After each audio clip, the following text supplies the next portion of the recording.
Walk into a Best Buy and you feel it instantly. The blue shirts, the wall of TVs, the sense that someone here knows more than you, because they do. Behind the shelves and sale tags, there's a version of Best Buy customers never see. One with quiet rules, hidden incentives, and shortcuts employees use every day. Some shoppers walk out overpaying without realizing it, while others somehow get better deals, better help, and fewer regrets. That's not luck, that's insider knowledge. Former employees all say the same thing once they're off the clock. The store rewards people who understand how it really works, and by the end of this video, you will too.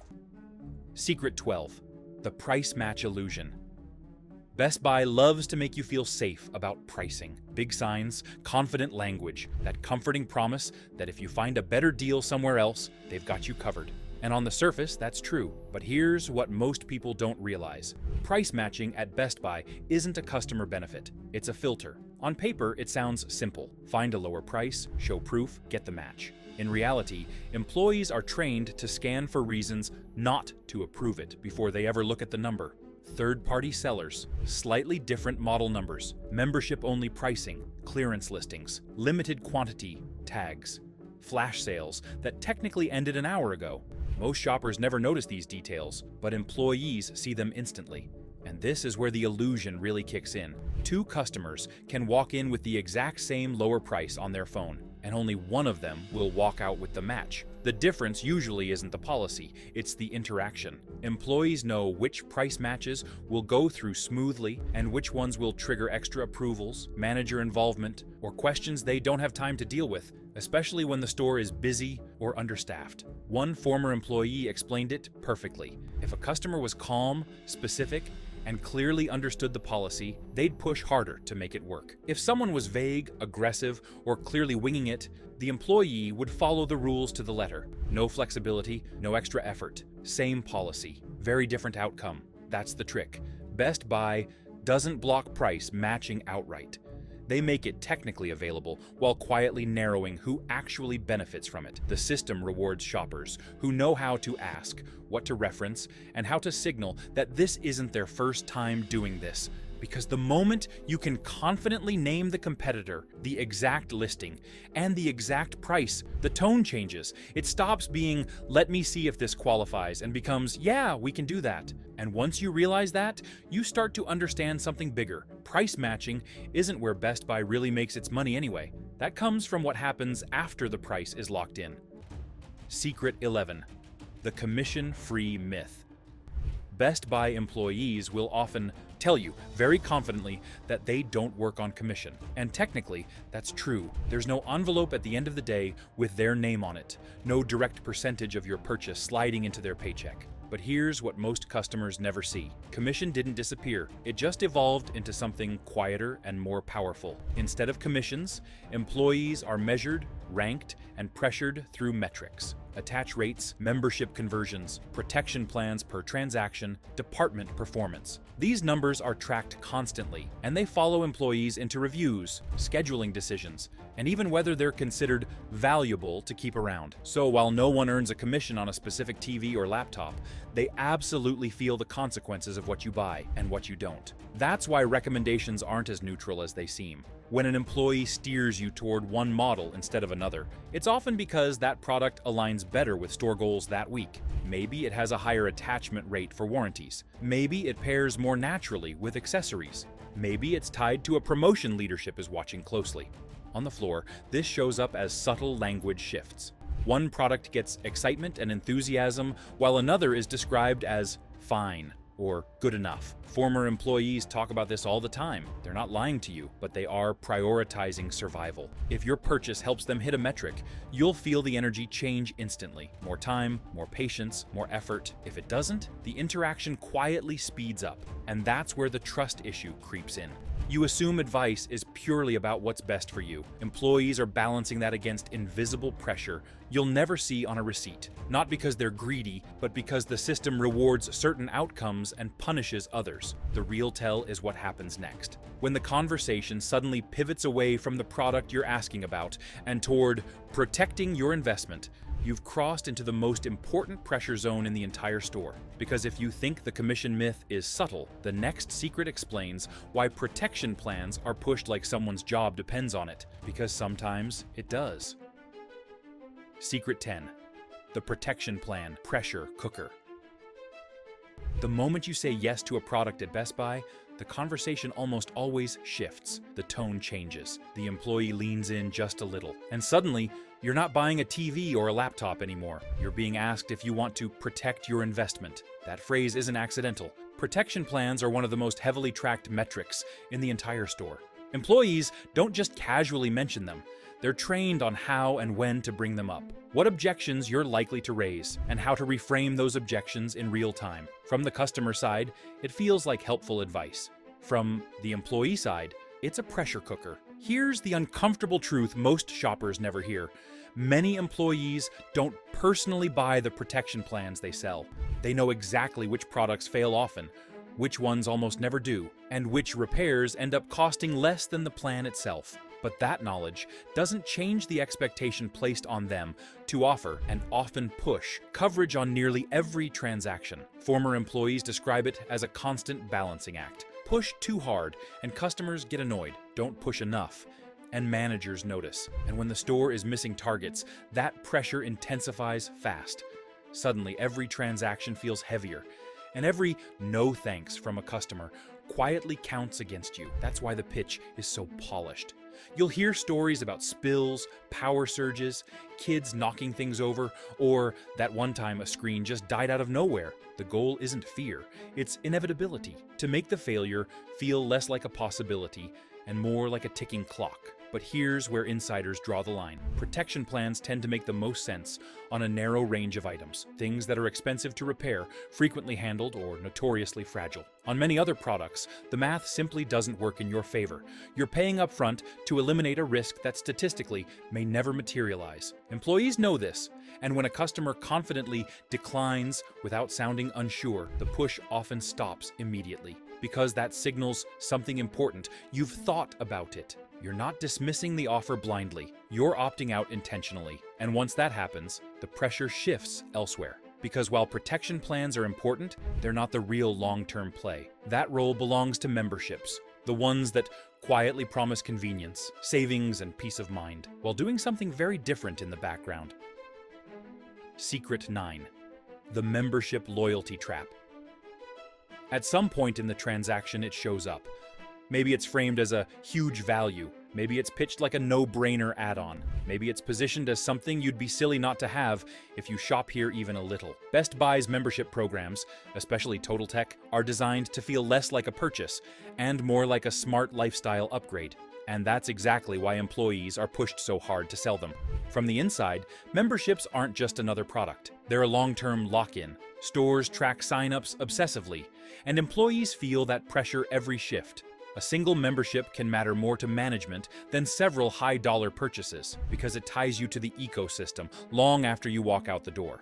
The pitch usually focuses on the upside: free installations, extended return windows, exclusive pricing, priority service, all real benefits, but only if your shopping habits actually match the program. The problem is that many customers sign up emotionally, not analytically. They imagine future savings that never quite materialize, while the membership quietly renews or goes unused. Former employees talk about seeing this constantly. Customers who barely shop at Best Buy, paying for convenience they never tap into. People who forget they even signed up until they notice the charge months later. And because the value is spread out over time, the cost never feels as sharp as it should. Here's the key thing employees know, but rarely say out loud. The membership almost always favors the store, not because it's a scam, but because it relies on overestimation. You think you'll use every benefit. Best Buy knows most people won't. That's why the offer feels persistent. Decline once, and it comes back phrased slightly differently. Decline again, and it's reframed as protection against future headaches. The goal isn't to convince you in one sentence, it's to wear down uncertainty until sure, why not feels easier than saying no. But insiders also know something else. For a small slice of shoppers, people who buy big-ticket items regularly or rely heavily on services, the membership can genuinely pay for itself. The trick is knowing which category you fall into before you agree, not after. And once the membership conversation ends, the next phase begins. Because what happens after the purchase matters just as much as the purchase itself, especially when it comes to returns. Secret 8. The open box goldmine. Most shoppers hear open box and immediately think damaged, used, or risky. Something returned because it didn't work, looked bad, or came with a problem someone else didn't want to deal with. But inside Best Buy, open box means something very different, and employees know it's one of the best places in the store to find real value. Open box items exist for dozens of reasons that have nothing to do with defects. A customer changed their mind. The box was opened for display. Someone bought the wrong size, color, or model. In many cases, the product was never even turned on.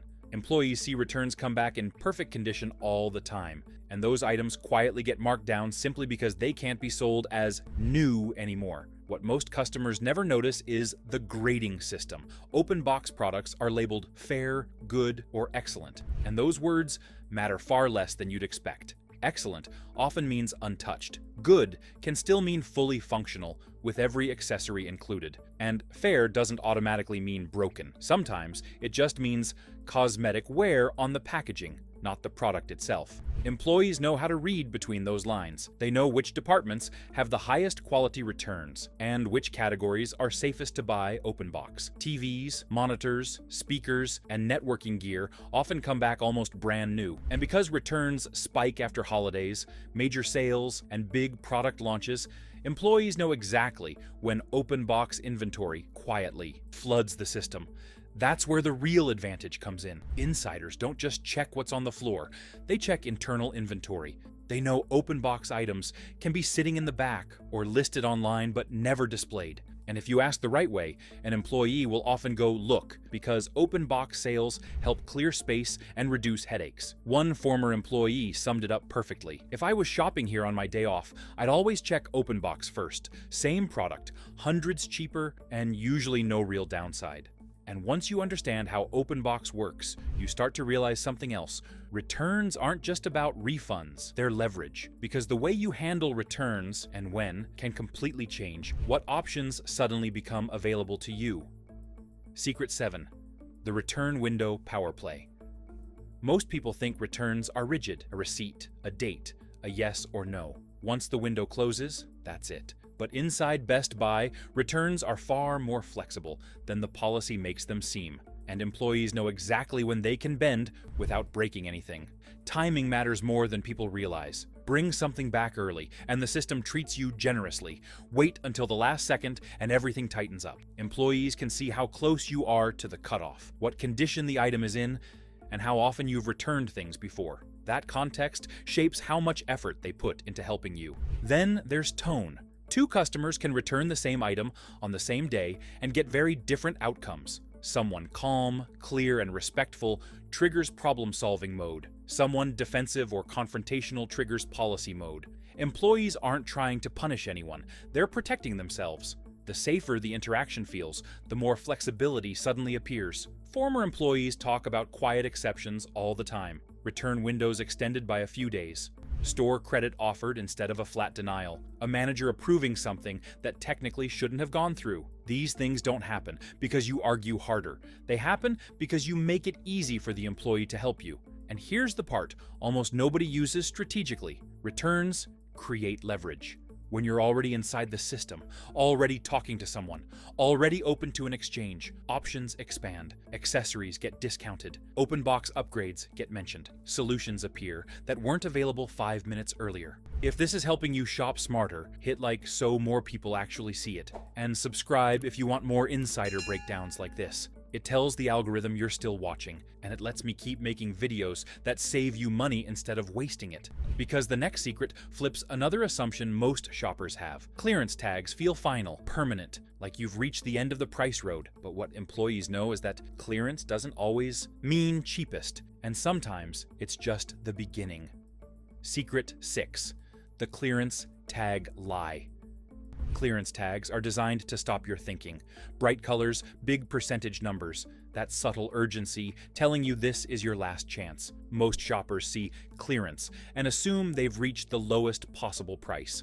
Inside Best Buy, employees know that's often not true. Clearance isn't a single moment, it's a phase. Products move through internal pricing cycles, and the first clearance tag is rarely the bottom. Items can sit on clearance for weeks, while prices quietly drop again in the system, sometimes without the tag ever changing on the shelf. Employees see these adjustments happen in real time, while customers are reacting to outdated labels. There's also inventory you never see.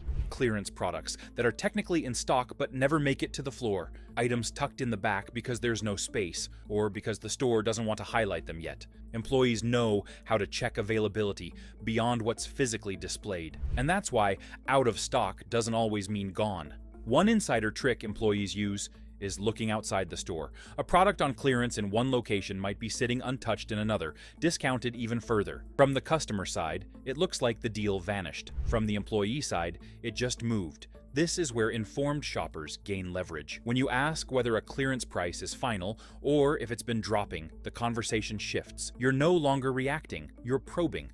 And that signals to employees that you're paying attention. The biggest lie about clearance is the feeling of urgency. The store wants you to believe this is your only shot. Employees know that sometimes waiting a little longer makes the deal better, not worse. And once you understand clearance, you start to realize something else. The best deals often aren't sitting on shelves at all. They're sitting in the back. Secret 5. The warehouse advantage. When most customers hear out of stock, they stop listening. The conversation ends. They thank the employee and move on, assuming the system is final. Inside Best Buy, employees know that out of stock often just means not on the floor. The warehouse, the backroom customers never see, plays by different rules. Products arrive early, items sit waiting for resets. Returns get processed, but not immediately shelved. Employees check internal systems that show what's physically in the building, what's arriving soon, and what's allocated but not yet visible online. That information gap is where opportunities live. This is why you'll sometimes see an employee disappear for a few minutes after a confident customer asks a specific question. They're not wandering. They're checking whether the system says 0 while the building says otherwise. And when they find it, the answer suddenly changes from "we're out" to "let me grab one from the back." Formers. Employees say this happens constantly, especially during busy seasons or right after truck days. Products can be technically in-store, but unavailable to customers who don't know to ask. The system lags, the floor isn't reset yet, or the item hasn't been scanned into the public-facing inventory. The key difference is how you ask. "Do you have this?" often gets a quick no. "Could you check if there's any in the back or inbound?" Signals awareness. It tells the employee you understand the process, and that makes the extra effort feel worthwhile. And once you tap into the warehouse advantage, another realization hits. Timing beats negotiation almost every time, because when you shop can matter more than how hard you push. Secret 4. The best and worst days to shop.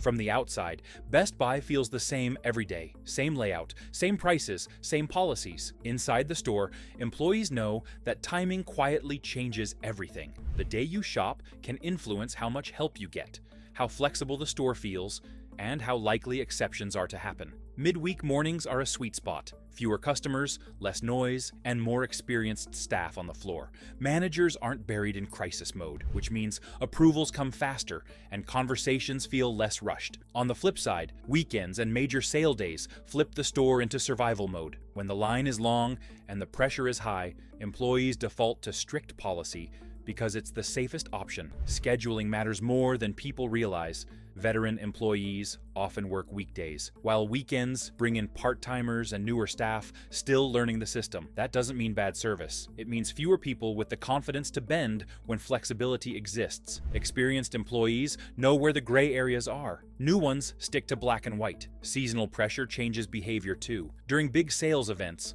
holidays, and product launches, leadership watches metrics closely. That attention can make the store feel tighter, not looser. Ironically, the moments that look like the best time to shop are often when employees have the least freedom. Insiders know the rhythm. Shop when the store is calm and the system works with you. Shop when it's chaotic and the system works against you. It's not personal, it's bandwidth.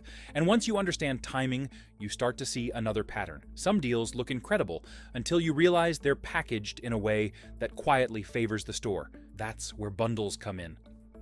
Secret 3. The bundle math trick.